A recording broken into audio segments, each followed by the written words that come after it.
Oke, di video yang ini saya lanjut, penjelasan yang sebelumnya. Jadi kalau mau pengantar yang economic order quantity, nanti, pelajari video yang, awal-awal bab 2 yang pengertian bahan baku dan, pembelian bahan baku.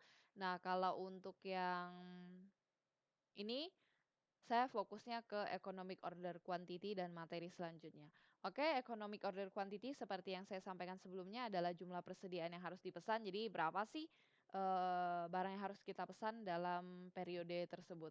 Nah, jadi di sini ada rumusnya, pengakaran dari 2 kali RU kali CO per CU kali CC. Apaan tuh, Bu? Banyak banget singkatannya ya. Jadi semua udah ada sih di bawah, udah cukup jelas juga dan ada contoh soalnya. Mmm Jadi untuk yang RU adalah required unit for annual. Jadi berapa kira-kira kebutuhan bahan baku kita? Kita perkirakan dulu dalam setahun kira-kira butuh berapa. CO itu adalah cost per order. Biasanya dalam setiap kali order ada biaya-biaya yang kita keluarkan. Mungkin ada fee-nya, ada biaya apalah, itu adalah cost per order. Kalau yang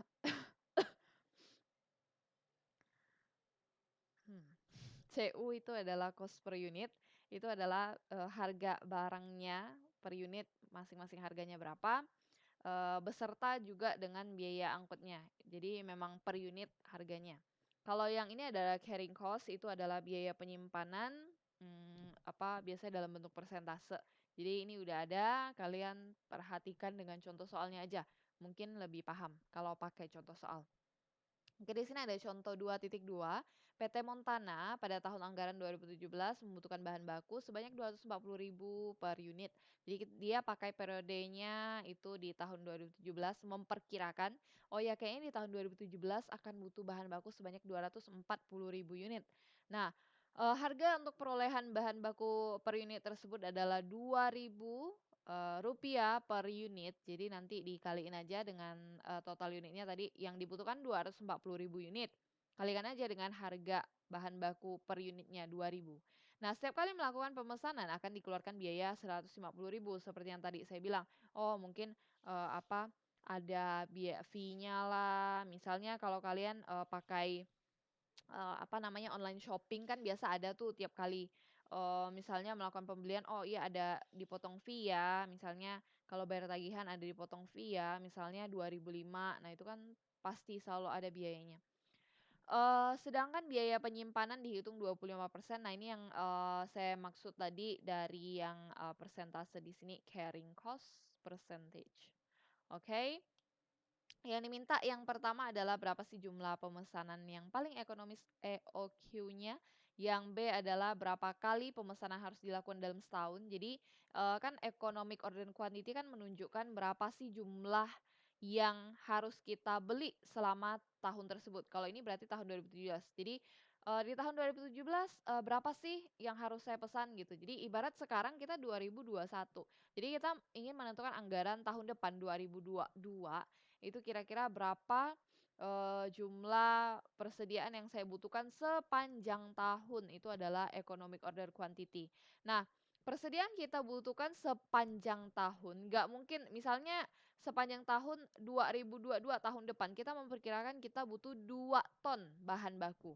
Kan nggak mungkin di awal tahun kita langsung pesan plek, langsung semua 2 ton dipesan di awal tahun, pakainya sampai akhir tahun. Nah, itu kan nggak mungkin. Jadi akan kita pecah-pecah periodenya, jadi kita hitungnya pakai ini yang kedua, berapa kali kita harus pesan. Jadi 2 ton itu nanti dipecah-pecah, oh mungkin pesannya, 500 kilo kali gitu. Jadi, lihat berapa kali yang harus kita pesan, terus, berapa hari sekali perusahaan melakukan pemesanan. Jadi, berapa hari sekali dalam satuan hari. Jadi nanti kita coba hitung dulu. Kita yang pertama dulu, EOQ-nya dulu. Nah, ini pakai rumus yang sebelumnya, jadi 2 kali RU required, unit per annualnya. Dalam 1 tahun itu butuh berapa sih barangnya? Oh iya, butuh 240.000 unit dalam 1 tahun. Jadi ya udah 240.000 unit dikalikan 2. Atau misalnya tadi saya kasih contoh, misalnya, oh dalam setahun kita butuh 2 ton, ya udah tulis 2 ton gitu. Tapi hati-hati, satuannya. Kalau 2 ton berarti harganya nanti bahan bakunya juga harus pakai satuan ton. Kalau ini kan per unit, makanya bahan bakunya per unit juga, jadi harus hati-hati. Nah, jadi nanti dikalikan dengan di sini rumusnya CO. Jadi cost per order, tiap kali order kita harus mengeluarkan biaya berapa sih? Oh, ada misalnya fee-nya 150.000 per ini cost per unit, jadi tadi ada harga per unitnya, 2.000. Kalau misalnya kita pakai ton tadi ya, saya bilang dalam 1 ton kita butuh 2 ton, ya udah cost per unitnya juga dalam ton, jadi harus sama satuannya. Kalau misalnya kita dalam kilo, ya udah cost per unitnya dalam kilo juga. Kalau ini kan per unit, 240.000 unit, jadi, harga satuannya juga per unit juga.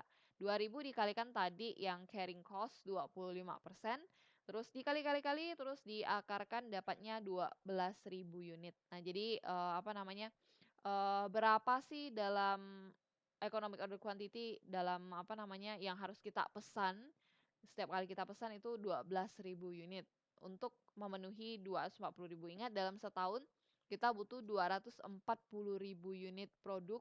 Nah, setiap pesannya kita pesan 12.000 unit. Nah, kira-kira lah dapat berapa kali pesan dalam 1 tahun? Lanjut ke poin B, ya udah tinggal dibagi aja. Setahun kita butuh segini, tiap kali pesan segini. Ya udah, berarti, dapatnya 20 kali. Jadi dalam setahun harus 20 kali pesan, interval pesanannya atau berapa hari sekali kita harus pesan lagi, ya dibagi aja. Setahun kita punya 360 hari, dibagikan dengan berapa kali tadi totalnya. Kan tadi total dalam setahun harus order 20 kali. Jadi harus 20 kali pesan. Jadi ibaratnya saya pakai contoh yang tadi saya bilang ya, di tahun 2022 kita butuh 2 ton. Nah, 2 ton bahan baku. 2 ton itu kan nggak mungkin sekaligus pesan, oke 2 ton di awal langsung pesan gitu, dipakai sampai akhir tahun, kan nggak mungkin. Tapi kita pecah-pecah, ternyata, apa namanya, sekali pesan itu 12.000, misalnya 12.000 kilo sekali pesan. 12.000 kilo, 12.000 kilo. Ya berarti udah sampai 12 ton dong ya? Enggak. Misalnya 12.000 gram misalnya. Oh ternyata, apa namanya, total tahun 2022 kita memang butuh annualnya per tahunnya itu 2 ton. Cuma oke kita pecah-pecah ya. Berarti harus pesannya anggaplah misalnya 12.000 gram sekali pesan. 12.000 gram ini setelah dihitung-hitung, oh ternyata dalam setahun harus 20 kali kirim. Nah, 20 kali kirim ini, ya udah dipecah-pecah lagi, berapa hari sekali harus pesan berapa hari sekali harus pesan, ya udah tinggal setahun dibagikan dengan 20 kali aja. Oh, ternyata setiap 18 hari sekali harus order. Nah, jadi si bagian pembelian nih, punya reminder, normalnya adalah, 18 hari sekali saya harus order, 18 hari sekali harus order, normalnya seperti itu. Cuma nanti perhatikan lagi, di materi sebelumnya yang ada poin, yang ada reorder point dari bagian gudang juga. Nanti dia bakal reminder, oh iya, udah pas atau belum dengan, apa namanya, apa ya, dia yang memberikan reminder, "Oke harus pesan lagi." Jadi, apa namanya, dia harus menyesuaikan lagi, "Oh ya, pas ya kira-kira." Harusnya sih jatuhnya titik reorder point dengan hasil perhitungan dia nggak jauh beda. Karena dia juga hitung ini berdasarkan dari jumlah perkiraan ini, oh dibutuhkan sebanyak ini. Memang, asalnya dari, reorder point juga asalnya memang dari berapa kapasitas mesin dan bagaimana sistem produksi mereka. Memang disesuaikan semua, jadi harusnya kurang lebih jatuhnya nggak beda.